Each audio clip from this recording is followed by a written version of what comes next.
ایک ظالم شخص غریبوں پر ظلم کرتا تھا اور ان کی لکڑیاں سستے داموں خریدتا اور انہیں آگے زیادہ منافع پر فروخت کر دیتا تھا۔ ایک دن ایک نیک شخص کا گزر اس کے پاس سے ہوا تو اس نے کہا کہ تو ہر کسی کو ڈستا ہے، کیا تو سانپ ہے؟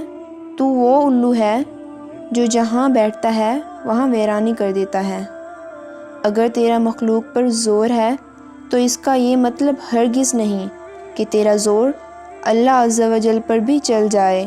زمین والوں پر ظلم نہ کر کہ تیرے خلاف کسی کی دعا عرش تک پہنچ جائے۔ اس بدبخت کو یہ نصیحت اچھی نہ لگی اور اس نے اس نیک شخص کی بات پر کوئی توجہ نہ دی۔ دولت کی لالچ نے اسے گناہوں کی دلدل میں دھکیل دیا۔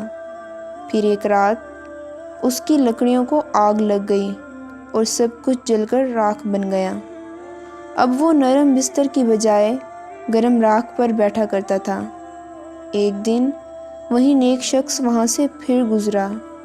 اس نے اس ظالم کو کسی سے بات کرتے ہوئے سنا کہ پتہ نہیں آگ کہاں سے آئی اور اس نے میرا تمام ذخیرہ جلا کر راکھ کر دیا۔